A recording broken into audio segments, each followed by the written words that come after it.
Não, a Igreja Católica não foi fundada por Constantino. O imperador Constantino, também conhecido como Constantino Magno, o Grande, ou Constantino I, nasceu em 274 e faleceu em 337.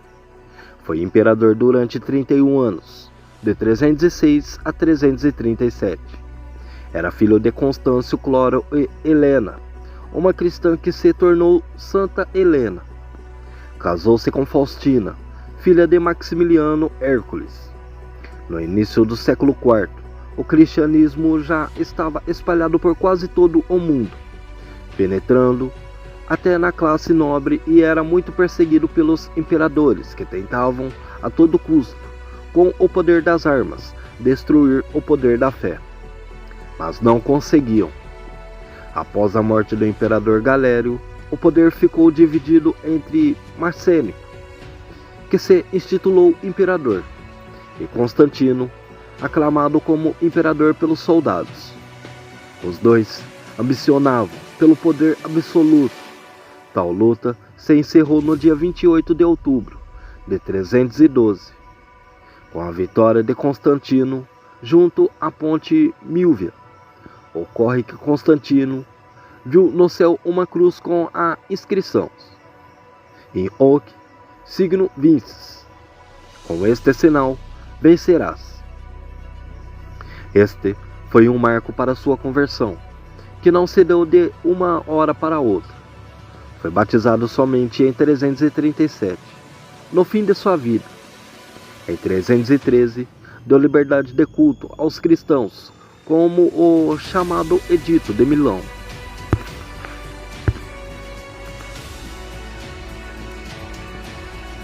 Havemos por bem anular, por completo, todas as restrições contidas em decretos anteriores acerca dos cristãos, restrições odiosas e indignas de nossas clemências, e de dar total liberdade aos que quiserem praticar a religião cristã. Era Papa Melciades, que se tornou São Melciades, o 32º Papa, tendo Pedro como o primeiro. Assim, não há que se falar que Constantino é o fundador da Igreja de Cristo. Ele apenas deu liberdade aos cristãos, acabando com 2 séculos e meio de perseguição e martírio. Então, quem fundou a Igreja Católica? Foi o próprio Senhor Jesus Cristo. A palavra igreja deriva de outra palavra, grego, que significa assembleia convocada. Neste sentido, a igreja é a reunião de todos os que respondem ao chamado de Jesus. Ouviram a minha voz, e haverá um só rebanho e um só pastor. João, capítulo 10, versículo 16. Jesus Cristo tinha intenção de fundar uma igreja. A prova bíblica de sua intenção encontramos em Mateus, capítulo 16, versículo 18. Tu és Pedro, e sobre esta pedra edificarei a minha igreja, e as portas do inferno não prevalecerão contra ela. Outras passagens são também importantes para constatarmos os propósitos de Jesus em fundar a igreja. A escolha dos 12 apóstolos. Depois subiu ao monte e chamou os que ele quis, e foram a ele. Designou 12 entre eles para ficar em sua companhia. Marcos, capítulo 3, versículo 13 ao 14. A escolha precisa de 12 apóstolos tem um significado muito importante. O Senhor lança os fundamentos do novo povo de Deus. 12 eram as tribos de Israel, surgida dos 12 filhos de Jacó. 12 foram os apóstolos para testemunhar a continuidade do plano de Deus por meio da igreja. A última ceia. Tomou em seguida o pão, e depois de ter dado graças, partiu e o deu-lhe, dizendo: Isto é meu corpo, que é dado por vós. Fazei isto em memória de mim. Do mesmo modo, tomou também o cálice, depois de cear, dizendo: Este é o cálice da nova aliança, em meu sangue, que é derramado por vós. Lucas, capítulo 22, versículo 19 ao 20. Assim como era costume para os judeus, Jesus também reuniu os seus apóstolos para celebrar a Páscoa. Durante esta cerimônia foi celebrada a última ceia. Jesus se apresenta como o verdadeiro Cordeiro. Dá aos seus seguidores o alimento do seu corpo e sangue.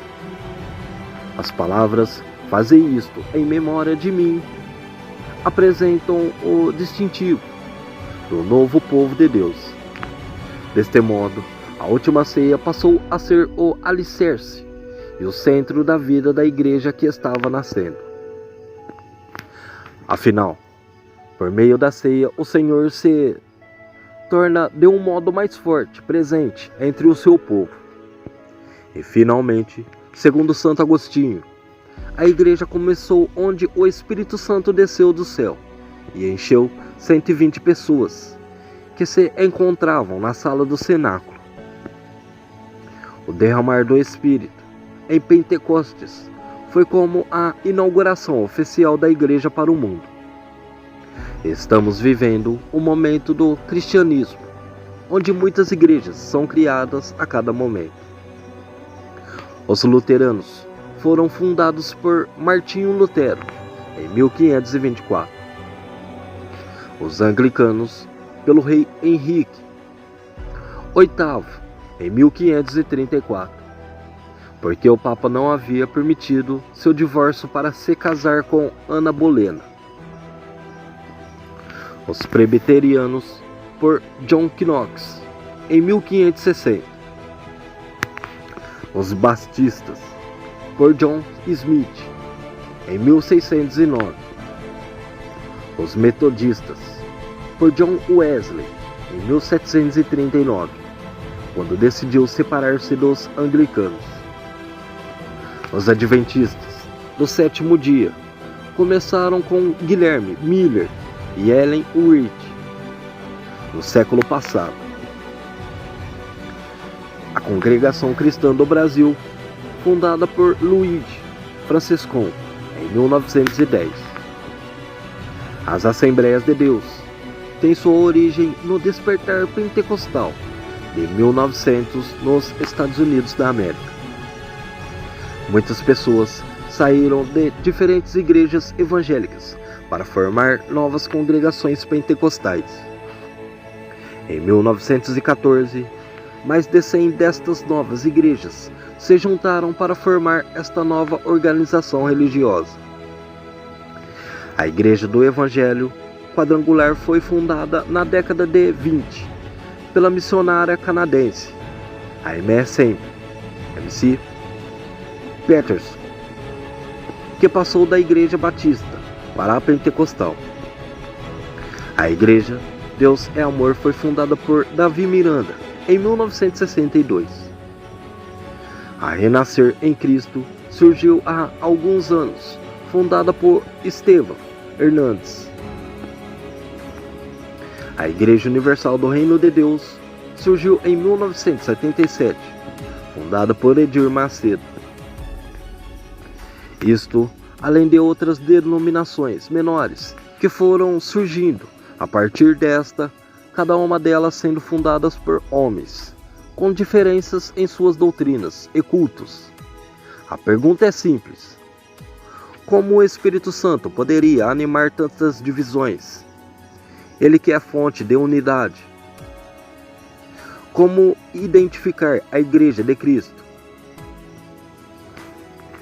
No credo do Primeiro Concílio de Constantinopla, ano 381, são apresentados os traços que permitem reconhecer os sinais da Igreja de Cristo. Creio na Igreja una, santa, católica e apostólica. Una. A Igreja deve ser uma. Do mesmo modo como existe um só Senhor, uma só fé, um só batismo. Efésios, capítulo 4, versículo 5. A intenção de Jesus Cristo foi fundar uma só igreja, santa, em virtude do seu fundador, Jesus Cristo. Foi ela que recebeu uma promessa fundamental: as portas do inferno não prevalecerão contra ela. Mateus, capítulo 16, versículo 18.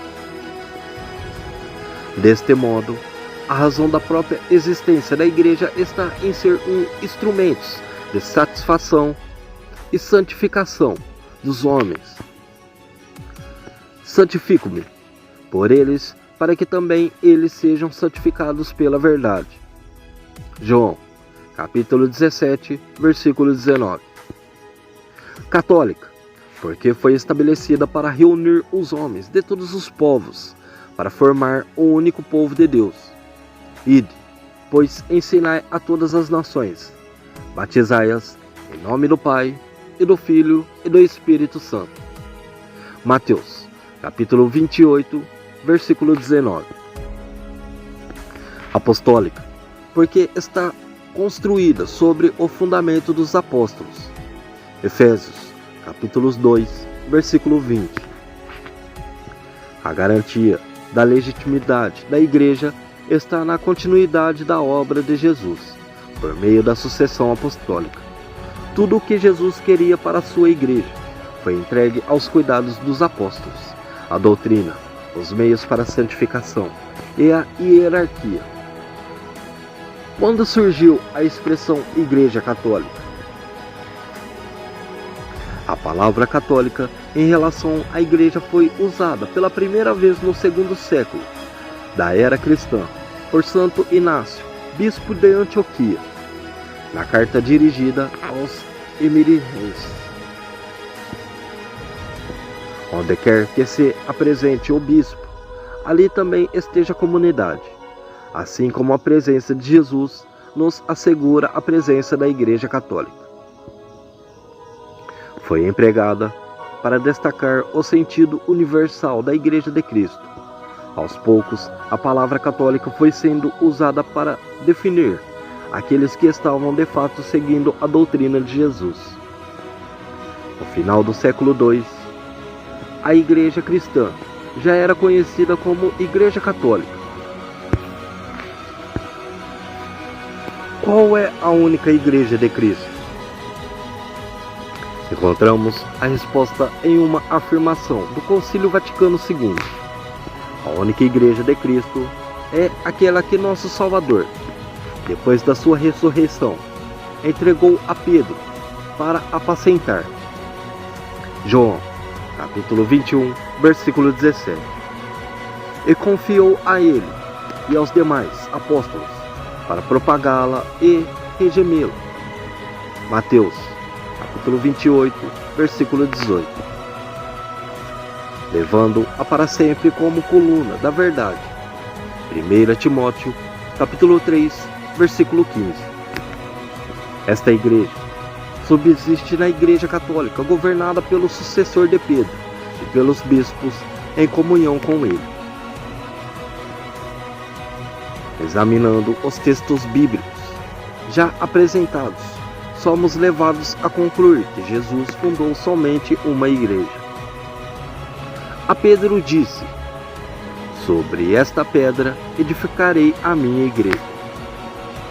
Mateus, capítulo 16, versículo 18. Apresentou-se como o bom pastor, dizendo: haverá um só rebanho e um só pastor. João, capítulo 10, versículo 16. Na sua oração sacerdotal, orou ao Pai, para que sejam um como nós somos um, para que sejam perfeitos na unidade. Jesus só pode ser a cabeça de um corpo, do mesmo modo como somente pode desposar uma noiva, assim como Deus teve somente um povo entre os vários povos. Entretanto, a Igreja Católica reconhece que nesses quase 2000 anos de cristianismo, os homens, por causa de seus pecados, arranharam a unidade do corpo de Cristo. Essas divisões fizeram surgir novas denominações. Observa a Igreja, em muitas delas existem elementos de santificação e de verdade. Que Deus abençoe todos nós.